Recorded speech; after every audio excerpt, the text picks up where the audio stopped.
We have Vivek Mavani on the fundamental side and Sameet Chavan on technicals to discuss markets going ahead from here on with us. Let's start off with you, Vivek. We've seen a moderate end to the December series. Going ahead now, we have the Q3 earnings season. Expectations are not gung-ho in any case, and we start with the larger IT names. Where do we go from here on? I mean, in terms of levels, we've already come off the year's low of 8968. But is there any material upside, or do you expect range-bound trade to continue for possibly another 1 or 2 months? Good morning.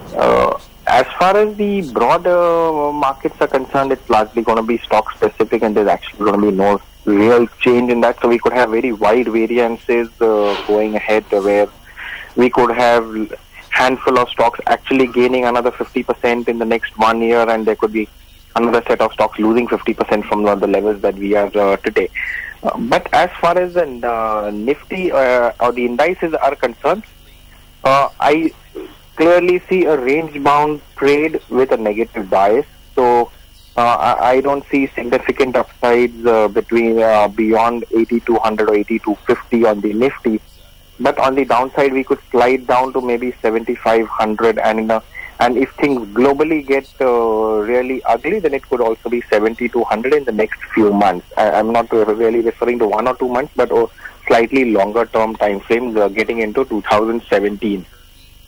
But let me caution, it's largely going to be about global factors and not so much of domestic factors which will take our market down so bad to such low levels. The other question which you mentioned, I mean, result season kicks in about 10 days or so. With IT, well, IT one really needs to watch. I mean, the heavyweights, the TCS, Infosys, HCL Tech, Wipro, for example, all have corrected significantly on back of growth concerns in US and certain pressures coming in. We just need to look for the outlook that they give out in terms of what really to expect. So unless there is a material change in terms of the big 4 or 5 IT names getting to growth beyond the high single digits that they have got into, I mean, till you get back to double-digit growth, either in terms of expectations or actual performance, I guess even they will be range-bound. I mean, they have derated significantly, but a re-rating will happen only when the growth comes back. Fair point. Sameet, a comment on this. In terms of technicals, in terms of levels, what are you seeing on the first day of the January series? In terms of the derivative space, 8200 seems to be an initial area of resistance. And on the Bank Nifty, now we have scaled the 18,000 level and are a good 150, 170 points above it. On both these indices? Good morning. We've already seen a decent recovery from 7900, 7920 in last 4 days. Yes, earlier 8100 was acting as a very strong resistance, but today also we have decisively broken that level. So the next trend deciding level in the near term would be around 8270. So we would closely observe this price action. But if we look at the overall weekly chart structure, the Nifty has already completed its 50% retracement of the entire rally from February lows to 9,000. So 7900 has become a very strong support, and we don't see this particular support level breaching, at least in the near term. As far as trend is concerned, in the near term, we expect sooner or later Nifty to surpass 8270 and move towards 8400, 8450. So any dip would be a buying opportunity. Now 7900 has become a very strong support. Yes, as far as Bank Nifty is concerned, yes, Bank Nifty has also managed to give a decent recovery. In fact, this is the one index which has underperformed of late, probably in last 1.5 months. But the banking index itself gave us a very strong conviction of this bounce back 3 to 4 days back, when it precisely retested its strong support on weekly chart, which was placed around 17,600. So we expect continuation of this bounce back in banking index to 18,400, 18,600 would be the next level to watch out for. All right. Vivek, on the banks, will there be any preferences that you have among the private and public sector names? Well, as far as the banking sector is concerned, whether it is and I will slightly stretch it larger to include even the NBFC space, I clearly see a significant correction yet to happen, both in terms of prices and valuation.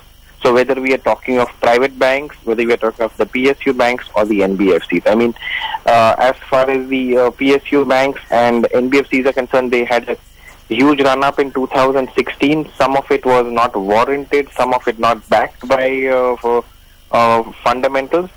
Some of it actually likely to give significant negative surprises in terms of management quality. Some of the private banks clearly seem to be unfolding, and hence it's my personal view that the premium valuation may not sustain going forward into the future. The PSU banks had a sharp run-up in 2016, but we have yet to see meaningful improvement in asset quality and return to growth as far as the credit is concerned. I mean, if these two things don't happen, then probably a large part of the rally that we had in 2016 may actually undo in the next couple of months. Same for the NBFC space. NBFC was, I mean, after private banks and PSU banks, NBFCs were probably the next growth opportunity to, in terms of delivering high growth quarter after quarter, year after year, and hence had significant expansion of multiples on price to book basis. But some of it will unfold because now we are seeing severe stresses in some of the pockets in the NBFC space as well. In any case, the valuations between 3 times book to 6 times or 7 times book that some of the NBFCs traded until about 2 months ago was unwarranted. So a normalization or reversion to mean is bound to happen. That also will unfold in the next couple of months. Right. Sameet, on banks and the microfinance names, would you have any levels or certain stocks that you are on your radar at this point from the public and the private ones? And also the MFI names, I mean, Bharat Financial, Ujjivan, Equitas, they've seen a big shaving off.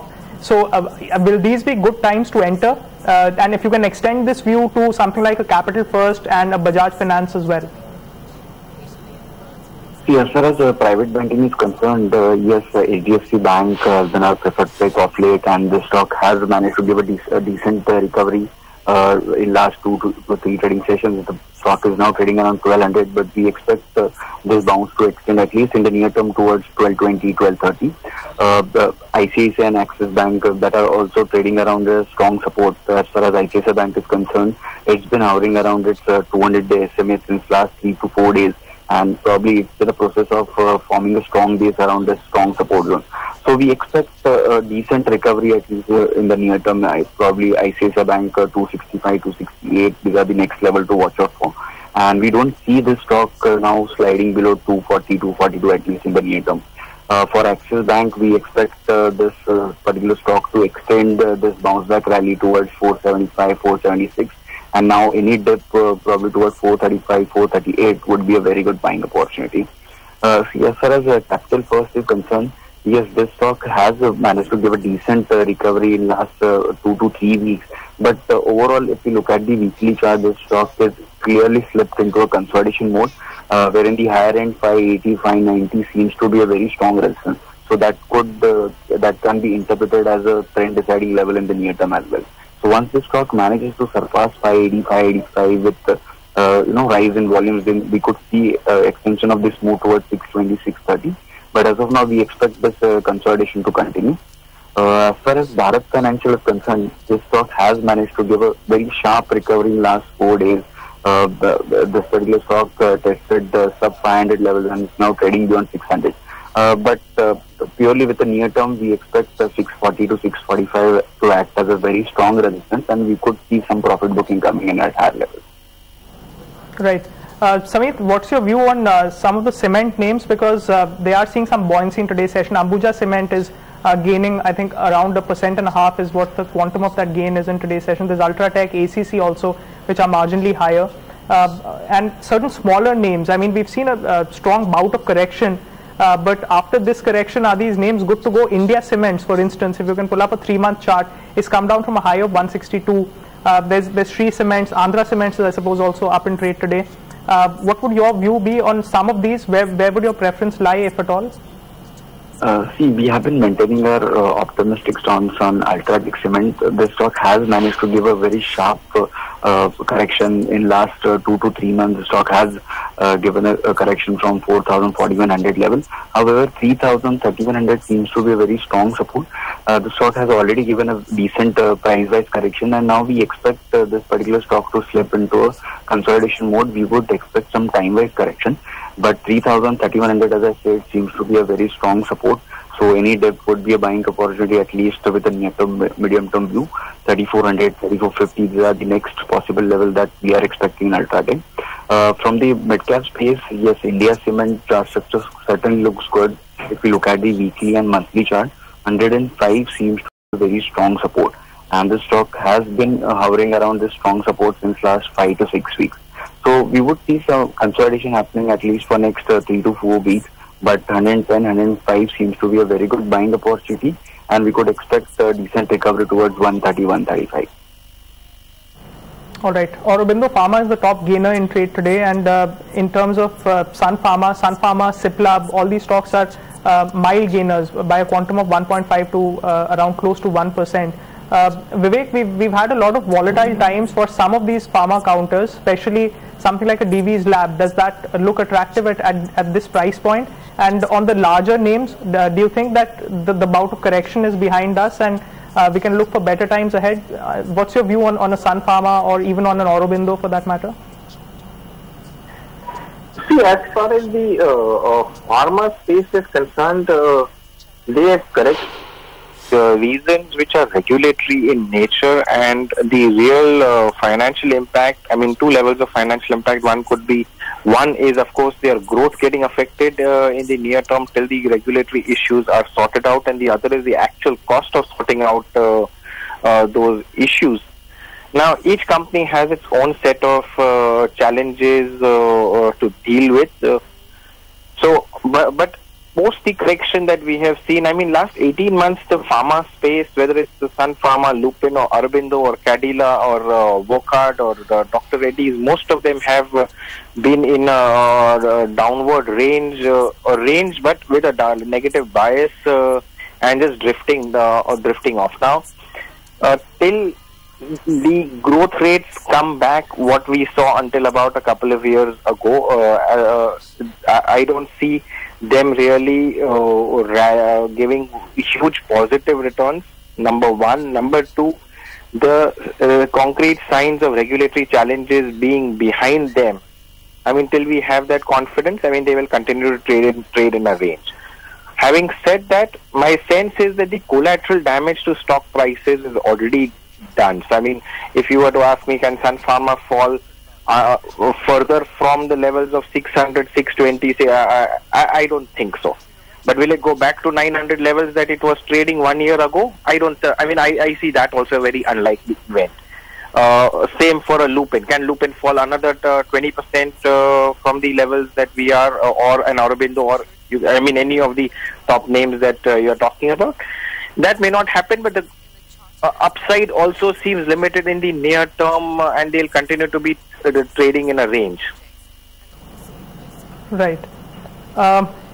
Let's speak about certain textile names. Arvind is a big gainer in trade, and especially it's on the first day of the new series, it's seeing some significant amount of open interest addition as well. 5%, I suppose, is the quantum of the gain as far as Arvind is concerned. 5.4% higher is what it is showing me right now, but there's an open interest build up of 15 to 16%. Sameet, comment on some of the textile names. I mean, something like an Aditya Birla Fashion or an Arvind, Raymond, Kitex Garments, Page Industries for that matter. Any preference in that pack? Yeah, the disclosures, we have recommended Arvind to our clients around 340, 342 in the first hour of trade today itself, and the stock has managed to give a sharp move. We expect the stock to move towards 369, so that would be our near-term target. And the stock has managed to give a sharp recovery from its daily 200 SMA, which was placed around 320. So we expect this optimism to continue in Arvind Limited. So this would be our preferred pick from the textile industry. So at current level, also one can take a buy call by keeping a strict stop loss somewhere around 338. So we have revised our stop loss to 338 now, and we would expect 369 probably in the near term. Right, Vivek, coming to you, and especially in the branded retail and the franchise segment, Arvind has a lot of them under their kitty, and there are counters like Aditya Birla Fashion as well. Where would your preference lie? Do you see valuation upside in the branded retail category? I mean, we've had that demerger for the retail arm of Mandhana as well recently. Any preferences here specifically? See, this branded apparel is a very interesting space because, I mean, it's basically a consumer product, and then you have all of the positives that you associate with FMCG companies, even in this space, although to a lesser extent. I mean, because they have lower margins, but it's a very interesting space. Now, two things that in the near term, and strictly it's a near-term challenge. I have been in discussions or getting updates from some of these companies. Demonetization actually has been quite a blow to some of these companies in terms of consumer spending since the last 7 weeks or so. And some of these companies don't expect things to change in the fourth quarter either. So Jan, Feb, March quarter also is going to be quite lackluster because basically the consumer spending, discretionary consumer spending, has had a serious impact. So next 2 quarters, the results are not likely to be very positive for some of these companies. But longer term, yes, it's a very interesting space to be invested in. But I would wait for a correction on back of next 2 quarters of lackluster results, and probably look at entry at significantly lower levels, which I will not be surprised if we do get another 10-15% correction from here on. Okay. Sameet, a couple of counters that have been relatively insulated post the slide that we've seen after the 8th of November are REC and PFC. Of course, they have also seen some bit of correction since that time, but it's been relatively better compared to the other counters. Technically, what are you reading on this, on both these? Yes, as far as REC is concerned, yes, if you look at the weekly and monthly charts, they are quite encouraging. However, in the near term, we expect consolidation to continue. The range would be slightly broader, wherein 135, 140 would act as a very strong resistance, and lower side we would see buying coming in at lower level 115, 120, and it is now trading precisely at its midpoint. So we would wait for further correction. 115, 118 would be a good buying opportunity, and the trend deciding level in the near term, as I said, would be 140. So once the stock surpasses 140, we could see higher levels, but as of now, we expect consolidation to continue at least in the near term. All right. And any of the sugar names that you would be seeing, do you see the rally sustaining, something like a Mavana Sugars, Dhampur, Balrampur Chini, Sri Renuka from the larger names? See, since last couple of weeks, we have been maintaining our positive bias on Balrampur Chini, which has been our preferred pick. The stock has managed to give a very strong move in last 2 days. We have recommended this around 115, 118, and we expect this stock to move towards 130, which would be a near-term target. So as of now, we are looking at another 3 to 4% higher level, but we would expect some consolidation to continue once the stock reaches this highs of 130, 132. So as of now, we would maintain our positive bias, but at least in the near term, 130, 132 seems to be a very strong level. Right. Vivek, coming to you, there's Havells, which is up 3.5% in trade today. There's been a recent listing also in this space, which is HPL Consumer Electric. It was subdued compared to the other IPOs. But what's your view, and what would your preference be in terms of the consumer electricals space? Do you think that Havells, which is neutral to an exposure to international business as Crompton is, would be a preferred bet here in terms of valuations or projected upside is in the LED space, which has a lot of scope from here on? And in fact, the stock has seen a sharp spike up in the last 5 to 10 minutes. Havells, HPL Electric, Orient as well, and something like a Crompton Greaves. See, although they all operate in the same space, supposedly the same sector, Havells is actually a far more diversified company and has delivered far more consistent growth as far as domestic business is concerned. Of course, they had challenges internationally, but domestic business is fairly strong, and Partly is also the diversified nature of their business, partly also the size that gives them the benefit, and the distribution network which gives them significant leverage with margins. Whether it's an HPL or a Crompton or an Orient, most of them seem to have the leverage to a single product which contributes majority part of their or substantial part of their revenues and profits coming from a single product. Orient is basically fans. Crompton again is fans and consumer lighting.